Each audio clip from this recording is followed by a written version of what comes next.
नमस्कार, मैं हूं अनुपम। इस वक्त के बुलेटिन के साथ सबसे पहले बड़ी खबर की बात कर रहे हैं। गाजियाबाद से इस वक्त की बड़ी खबर है। लोनी इलाके में एक ही परिवार के 4 लोगों को गोली मार दी गई है, जिसमें से 3 लोगों की मौत हो गई है, जबकि एक की हालत गंभीर बताई जा रही है। खबर है कि कपड़ों का व्यापारी रईसुद्दीन के साथ 2 बेटों और पत्नी को गोली मारी गई है, जिसमें रईसुद्दीन और 2 बेटों की मौत हो गई है, जबकि पत्नी की हालत गंभीर बनी हुई है। तो गाजियाबाद में ट्रिपल मर्डर की वारदात यहां पर सामने आई है। रईसुद्दीन और 2 बेटों की मौत हुई है। ये तस्वीरें भी हम आपकी स्क्रीन पर आपको दिखा रहे हैं।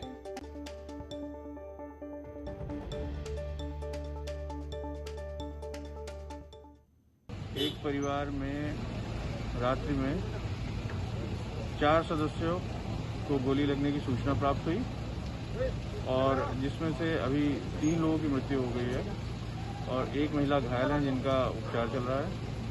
घटनास्थल का हम लोगों के द्वारा निरीक्षण किया। फील्ड यूनिट और डॉग स्क्वाड यहाँ मौके पर मौजूद है।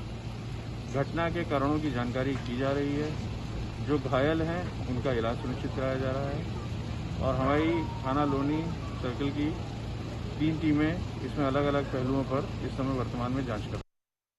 और बातचीत करने के लिए गाजियाबाद से हमारे संवाददाता अमित राणा हमारे साथ सीधे जुड़ रहे हैं। अमित, क्या निकलकर अब तक सामने आया है? घर के अंदर ही 4 लोगों को गोली मारी जाती है, 3 की मौत हो जाती है। कौन है वो और किस वजह से वारदात को अंजाम दिया गया है? देखिए, लोनी थाना क्षेत्र में उस समय अफरा तफरी का माहौल मच गया जब अल सुबह बदमाशों ने एक ही घर में घुसकर घर के मुखिया सहित 4 लोगों को गोली मार दी। पीछे की तस्वीर दिखाना चाहूंगा। इसी घर में कपड़ा व्यापारी रियाजुद्दीन रहा करते थे। बदमाश छत के रास्ते इस घर में दाखिल होते हैं और उसके बाद घर में मौजूद उनकी पत्नी और 2 बच्चों को गोली मारकर फरार हो जाते हैं। ऐसे में उनके दोनों बेटों की भी मौत हो जाती है और खुद उनकी भी मौत हो जाती है। हालांकि जो उनकी बीवी है, जो उनकी पत्नी है, वो भी जिंदगी और मौत के बीच में जूझ रही है। तस्वीरें मैं आपको दिखाना चाहूंगा। ये वो मकान है जहां पर बदमाश घुसे थे, आप देख सकते हैं। और यहां पर नीचे ही उनका कपड़ों का कारोबार था और यहीं पर बदमाशों ने इस जघन्य वारदात को होगा, क्योंकि यहाँ पर भी गोली मारकर हत्या कर दी गई थी। पुलिस यहाँ पहुंची है। आप दिखाना चाहूंगा आपको विजुअल। ये देख सकते हैं कि किस तरीके से यहाँ पर खून फैला हुआ है। साथ ही बदमाश यहाँ हत्या करने के बाद फिर इसी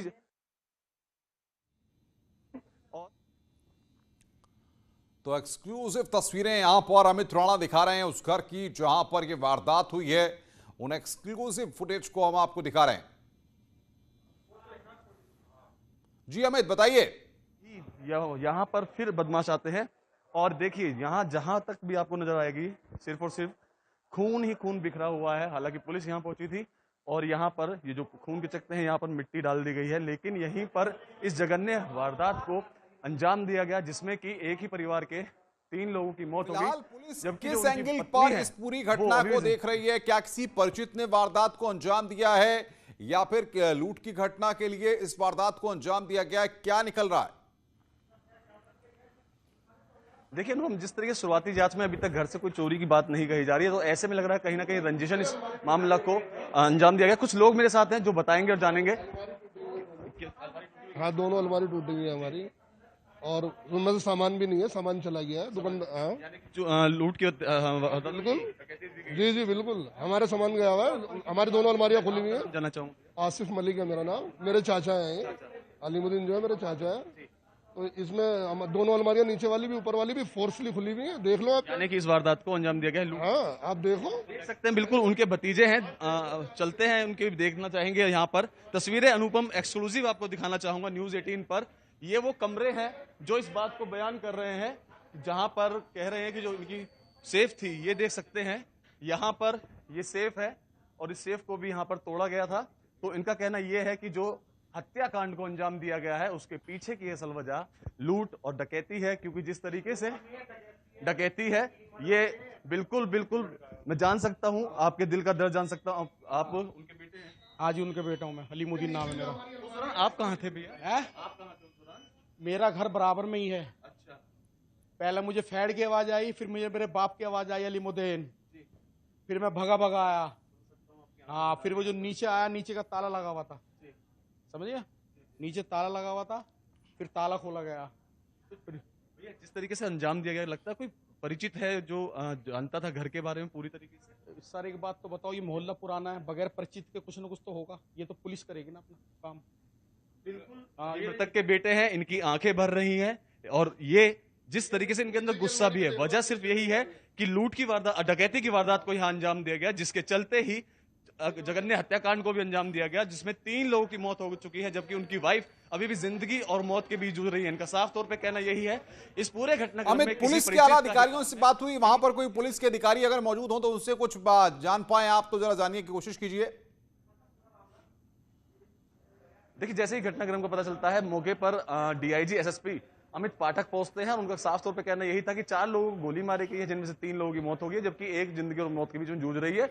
जांच की जा रही है, कमेटियां बनाई गई हैं और 3 से 4 जो टीमें गठित कर दी गई हैं। लेकिन बड़ा सवाल यह खड़ा होता है कि लोनी सीओ ऑफिस है, उससे महज 50 मीटर की दूरी पर इस जघन्य हत्याकांड को अंजाम दिया गया, डकैती की वारदात को अंजाम दिया गया। और जब परिवार ने उस डकैती का विरोध किया तो एक ही परिवार के 3 लोगों को गोली मारकर उनकी हत्या कर दी गई, जबकि चौथी जो महिला है जिंदगी और मौत के बीच में जूझ रही है। वहीं पुलिस के आला अधिकारी इस बात को इतना महज इतना कहकर पल्ला झाड़ लेते हैं कि कोई व्यक्ति के घर में घुसे हैं और उन्होंने 4 लोगों को गोली मारी है, जिनमें कि 3 की मौत हो गई है और चौथी अभी जिंदगी और मौत के बीच जूझ रही है। हमने टीम बना दी है और जल्द ही कार्रवाई भी की जाएगी।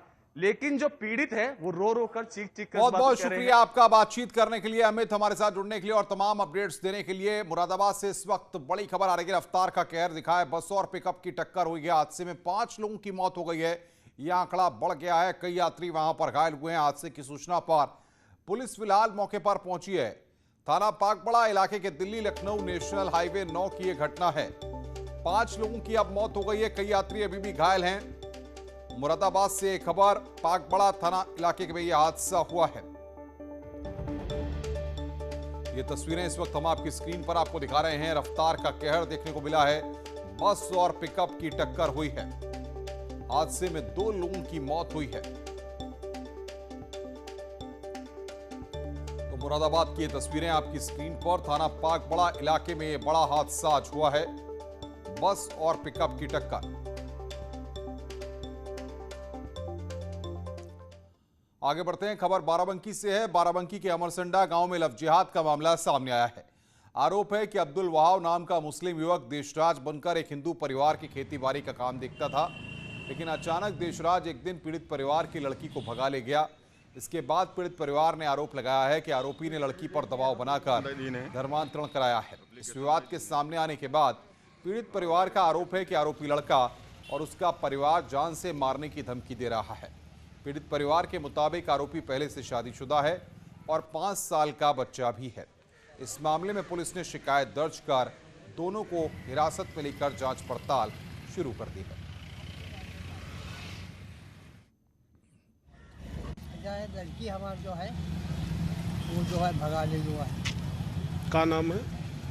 देशराज। वो ऐसा है कि लड़की जो है वो बुलाएगा, हमको बनाए दे तू और का खेती दिवा दी और देशराज बन के और खेती जोते लागू 2 साल तक के जोते। उसके बाद में जब अपनी पटरी में कैद पाई तो जो है लेके तो 2 साल हमारे खेत बोते हैं, हम बिटिया साथ धोखाधड़ी के हम जान नहीं पाए। फिर कहीं हम जा रहे हैं डॉक्टरी का जो है पेपर दे, अब तुम्हारे खेत न बोई तो हम कहीं कोई बात नहीं न बोई हो। और बताइए हमका देशराज ना हमारे भाई हंसराज नाम जमाल बन के बताएं जात के नहीं आए हमारी बिटिया के यहाँ लेकर हाल बने। आज अपराह्न थाना कुर्सी के अमरसंडा गांव के निवासी एक व्यक्ति ने अपनी 22 वर्षीय पुत्री के एक लड़के के साथ चले जाने व शादी कर लेने आदि के बारे में एक लिखित तहरीर दिया है, जिस पर सुसंगत धाराओं में अभियोग पंजीकृत कर लिया गया है। लड़की और लड़का दोनों पुलिस अभिरक्षा में हैं। लड़की का मेडिकल परीक्षण कराया जा रहा है।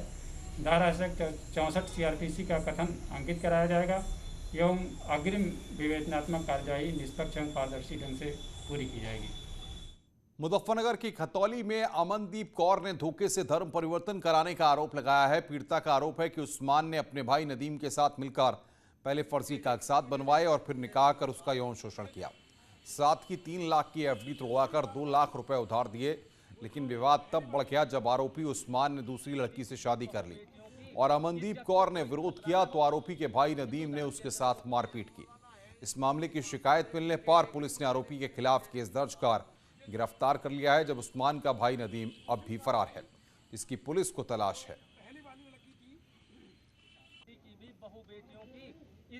खतौली नगर में हमारे हिंदू समाज की बेटियों को पिछले 4-5 दिनों में 3 घटनाएं सामने आई हैं। 2 घटनाओं में हमने जिन बेटियों को खतौली पुलिस के माध्यम से बरामद कराया था, उनका मुकदमा बहार जिले में पंजीकृत था। वहाँ की पुलिस आकर उन्हें ले गई है, लेकिन उसमें हमें जो साक्ष्य सामने आए हैं, जिसमें काजी हैं शहर के, उनके द्वारा निकाहनामा प्रमाण पत्र जो जारी किया गया है वो बिल्कुल एक तरह से फर्जी है। वो प्रकरण थे वो जनपद हमीरपुर से संबंधित थे। वहाँ उनके मुकदमे पंजीकृत थे। लड़कियां वहाँ से भगा के लाई गई थी और उसका अपहरण का मुकदमा था। उसमें लड़कियां यहाँ से बरामद हुई तो संबंधित कार्रवाई जनपद हमीरपुर से होनी थी। एक प्रकरण हमारे यहाँ आया था, एक लड़की ने अपने शोषण और बलात्कार का आरोप लगाया था, जिसका हम लोगों ने मुकदमा पंजीकृत किया है, अभियुक्त को गिरफ्तार किया है और सख्त से सख्त कार्रवाई करेंगे। और इन दोनों ही खबरों पर बातचीत करने के लिए हमारे साथ ग्राउंड जीरो पर हमारे संवाददाता बाराबंकी से अनिरुद्ध शुक्ला और मुजफ्फरनगर से दिनेश पवार जुड़ रहे हैं। सीधे अनिरुद्ध के पास चलते हैं। अनिरुद्ध, अगर बात करें इस पूरे मामले की तो फिलहाल क्या निकलकर अब तक सामने आया है और पुलिसिया तफ्तीश में क्या बात आई है?